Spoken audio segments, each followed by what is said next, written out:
देखो, शायद जब तुम ये वीडियो देख रहे हो, मे बी तुम बहुत कंफर्टेबल पोजीशन में हो और बेड पे बैठे हो, रात का समय हो। ये मैं इसलिए कह रहा हूँ क्योंकि जब आप ये पूरी स्टोरी सुनोगे, तो मे बी आपको अकेले अंधेरे में जाने का मन ना करे। देखो, ये जो स्टोरी जो मैं आज आपको सुनाने वाला हूँ, ये मेरे खुद के दोस्त ने, मेरे बेस्ट फ्रेंड ने मुझे सुनाई थी। और इस स्टोरी को सुनने के बाद उसने मुझसे साफ बोला था कि भाई, ये तू स्टोरी जब अपने व्यूअर्स को सुनाएगा तो मेरा नाम बिल्कुल मत लियो। एंड मेरे को थोड़ा अजीब लगा था जब मैंने स्टोरी नहीं सुनी थी, पर स्टोरी सुनने के बाद मेरे को रियलाइज़ हुआ कि वो ऐसा क्यों कह रहा था। तो ये बात है दिल्ली 2019 की।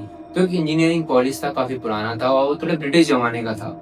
तो वो टाइप की जगह ऐसी थी कि वहाँ जाके ऐसा लगता था कि दीवारें आपसे बात कर रही हैं। तो मैं आपको एग्ज़ैक्टली समझाता हूँ हुआ क्या था। तो मेरे दोस्त के साथ 2 दोस्त और थे। तो उनका मैं आपको एग्ज़ैक्ट नाम तो नहीं बता सकता क्योंकि मेरे दोस्त ने मना करा है। तो एक का नाम था रोहित, जो काफ़ी सीधा-साधा लड़का था। एंड दूसरे का नाम था अमन, जो मतलब हर चीज़ में मज़ाक ढूँढा करता था, काफ़ी मज़ाकिया था। एंड उसको मज़ाक करना काफ़ी पसंद था। एंड तीसरे का नाम था समीर। तो ये तीनों दोस्त थे जिनको एक साथ रूम 217 अलॉट हुआ था उस हॉस्टल के अंदर। अगर हम कॉलेज की बात करें तो कॉलेज काफ़ी नॉर्मल था, जैसे बाकी इंजीनियरिंग कॉलेजेस होते हैं। लेकिन जब हम हॉस्टल की बात करते हैं तो एक हॉस्टल में एक अजीब-सी बात थी। वहाँ पे एक रूम था जिसका नाम था 2014 रूम नंबर था। एंड वहाँ पे काफ़ी बड़ा-सा ताला लगा हुआ था और उस ताले पे साफ लिखा था कि डू नॉट ओपन। इसको ओपन नहीं करना है, इस कमरे को। एंड हुआ क्या करता था कि जब भी कोई सीनियर वहाँ से गुज़रता था या कोई आपका जो टीचर वगैरह है, प्रोफ़ेसर वगैरह कोई भी वहाँ से गुज़रता था, तो उनकी जो रफ़्तार थी वो काफ़ी तेज़ हो जाया करती थी। एंड एक अजीब बात ये हुई थी कि उस कमरे के बारे में कोई भी बात नहीं किया करता था, कोई भी नहीं। लेकिन हुआ क्या कि अमन को बहुत ज़्यादा क्यूरियोसिटी हुई कि ऐसा उस कमरे में है क्या? मतलब क्योंकि कमरा बिल्कुल उनके बगल में ही था एंड उनको पास में ही था। तो उनको काफ़ी क्यूरियोसिटी होती थी कि इस कमरे में ताला लगा हुआ है, कोई इस कमरे के आस-पास जाता नहीं है, कोई इसके बारे में बात नहीं करता पूरे हॉस्टल में। ऐसा क्या है उस कमरे में? उसको जानना था अंदर से।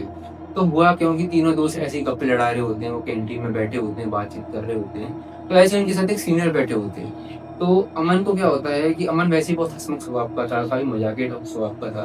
तो उसने मज़ाक-मज़ाक में पूछ लिया कि भैया 214 में ऐसा है क्या? वहाँ कोई जाता क्यों नहीं है? तो काफ़ी उसने फ्रैंकली पूछा एंड उसने ये एक्सपेक्ट किया था कि वो बता देंगे भैया जो भी रहेगा। एंड हम लोग जाके एक बार देखते हैं 214 में है क्या आखिरकार, वहाँ पे लोग इन्हें डरते क्यों हैं? तो अचानक से जो माहौल था वो पूरा सीरियस हो गया। जो वो चाय पी रहे थे, वो चाय नीचे उन्होंने रख दी, जो बिस्कुट खा रहे थे उन्होंने नीचे रख दिए एंड काफ़ी ज़्यादा ही सीरियस माहौल हो गया था। सब सीनियर्स ने कहा उनको, जितने भी वहाँ पे सीनियर्स बैठे थे, उनमें से एक सीनियर ने कहा कि भाई, तू कुछ भी करियो, लेकिन उस रूम नंबर के ना तो आगे जाइयो, ना कभी सामने जाइयो और वहाँ से जो भी आवाज़ें आती हैं, उन सबको इग्नोर मार दियो। बिल्कुल इग्नोर मार दियो। एंड अमन ने इसको मज़ाक में लिया। अमन ने कहा कि यार ऐसे ही मतलब मे बी ये लोग डरते हैं लेकिन मैं नहीं डरता। अमन थोड़ा लाइक वो लेता नहीं था इन सब बातों को। तभी जो उनके सीनियर्स होते हैं तो वो सीनियर में से एक सीनियर बोलते हैं कि यहाँ पे एक स्टूडेंट रहा करता था जिसका नाम था करण। वो काफ़ी ज़्यादा ब्राइट स्टूडेंट था, पढ़ता था एंड वो अपने काम से काम रखता था। लेकिन जब एग्ज़ाम्स आ रहे थे तो एग्ज़ाम्स के दिन उसको थोड़ा अजीब-सा उसका बिहेवियर लगने लग गया उनके सीनियर्स को, क्योंकि वो सीनियर्स के साथ ही रहा करता था। फिर बात तो 3 साल पहले की है जब वो बता रहे थे कि जब एग्ज़ाम्स चल रहे थे तो उनको एक अजीब-सा बिहेवियर लगा करण में। पहले तो उनको लगा कि मे बी एग्ज़ाम्स आए हैं तो वो स्ट्रेसफुल होगा, उसको स्ट्रेस होगा कि एग्ज़ाम की तैयारी करनी है, अच्छे मार्क्स लाने हैं। लेकिन धीरे-धीरे उनका शक यकीन में बदलने लग गया, क्योंकि वो काफ़ी ज़्यादा ही अजीब तरीके से बिहेव कर रहा था। और हैरानी की बात तो ये है कि जो करण था वो 2014 रूम नंबर में ही रहा करता था जिसकी अभी हम बात कर रहे थे। तो हुआ कि एक दिन ऐसा आया कि करण कभी नहीं मिला, ना पुलिस को ना किसी को भी। करण बिल्कुल ही गायब हो गया। उसके दोस्तों ने भी काफ़ी ढूँढा, उसको पता लगाया लेकिन वो बिल्कुल भी नहीं मिला। तो हुआ क्या था कि जो दोस्त थे, वो 2017 में ही रहा करते थे जहाँ पे अभी 3 लोग रहते हैं, जो हमारे समीर, अमन थे, रोहित थे। जहाँ पे वो अभी रहा करते हैं, वो तीनों सीनियर्स वहीं रहा करते थे पहले। तो वो उनको ये बात बताते हैं कि करण के जाने के बाद उस कमरे से काफ़ी अजीब-अजीब सी आवाज़ें, चीखने की आवाज़ें, चिल्लाने की आवाज़ें और ऐसा लगता था मानो कोई नाखून खरोंच रहा है पूरी दीवारों में, ऐसी आवाज़ें आने लग गईं। कभी-कभी उनका गेट खटखटाया जाता था बहुत ज़्यादा तेज़, तो उन तीनों को बहुत ज़्यादा डर लगता था उससे, रूम नंबर 217 से। तो इस इंसिडेंट के बाद जब ऐसी चीज़ें होने लग गई, पैरानॉर्मल चीज़ें, उनको बहुत ज़्यादा डर लगा एंड हुआ क्या कि इन सब चीज़ों को देखते ही उनके सीनियर्स ने एकदम से रूम बदल लिया अपना एंड 217 से 317 में करवा लिया, क्योंकि उन्हें इस बात का डर था कि वहाँ कोई है। तो सीनियर्स ने पूरा इंसिडेंट अमन और समीर, रोहित को तीनों को सुनाया, लेकिन अमन जो था उसको अभी भी एक लालसा थी, अभी भी उत्सुकता थी कि कुछ ना कुछ उस कमरे में है जो मैं नहीं जान पा रहा। तो कैंटीन में ये सब सुनने के बाद रोहित, अमन, समीर अपने हॉस्टल में जाते हैं एंड जिनको कॉलेज में होमवर्क या काम दिया गया था वो करते हैं। तो रात का समय हो चुका था और रात के 2 बज रहे थे। तभी रोहित को एक आवाज़ आती है खटखटाने की गेट को। तो शुरू में उसको थोड़ा अजीब लगता है कि इतनी रात को कौन आ गया, तो वो गेट खोलता है बट वहाँ पे कोई नहीं था। तो वो वापस से गेट बंद करता है एंड उसके बाद बहुत तेज़ आवाज़ आने लग जाती है गेट टूटने की, जैसे कोई गेट तोड़ ही देगा। फिर रोहित, समन और अमन तीनों उठ जाते हैं और वो देखते हैं कि वहाँ पे बहुत ज़्यादा ही तेज़ आवाज़ आ रही होती है, जैसे कोई गेट बिल्कुल तोड़ने ही वाला है। ठीक है? एंड वो तीनों उस टाइम इम्पोर्टेंट टाइम पे बहुत ज़्यादा डर गए थे बिकॉज़ उन्होंने आज सुबह ही वो इंसिडेंट सुना था करण के बारे में और इस वजह से वो बिल्कुल भी गेट नहीं खोलना चाहते थे। एंड इसके बाद बस वो चुपचाप सो गए।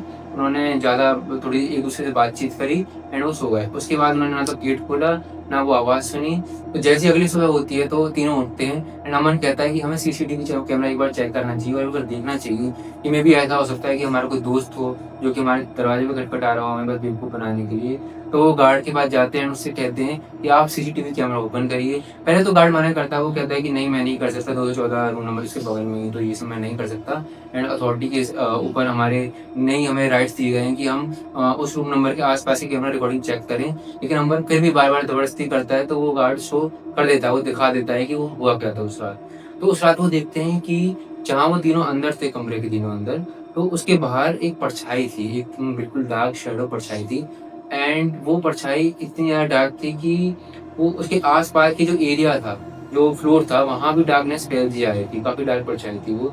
एंड वो लोग नोटिस करते हैं कि वो तीनों अकेले नहीं होते हैं। उस कमरे में एक और कोई शख्स होता है जो कि चेयर पे बैठा होता है एंड वो तीनों को घूर रहा होता है उसी समय। एंड वो लोग आपने आस-पास देखते हैं लेकिन उनको नहीं दिखता कोई भी। तो रोहित और जो समीर होते हैं वो एकदम डर चुके होते हैं। लेकिन वहीं पे अमन को और ज़्यादा क्यूरियोसिटी और होती है और ज़्यादा उत्सुकता होती है, उसको और जानना होता है कि अंदर क्या है? मतलब वो उसको समझ में आ चुका है कि अंदर कुछ ना कुछ तो है, बट फिर भी वो थोड़ा और उसको जानना था कि अंदर क्या है ऐसा? तो अमन पता नहीं कैसे एक डुप्लीकेट की अरेंज करता है एंड जो 217 की जो ताला था, 214 का जो ताला था, वो उसको खुलने लग जाता है वहीं रात में। जब रोहित और समीर अपने बेड पे सो चुके होते हैं, वो चुपचाप से जाता है और उस ताले को खोलने लग जाता है। खोलने के बाद वो जैसे ही गेट खोलता है, तो उसको कुछ नहीं दिखता, सब कुछ नॉर्मल था।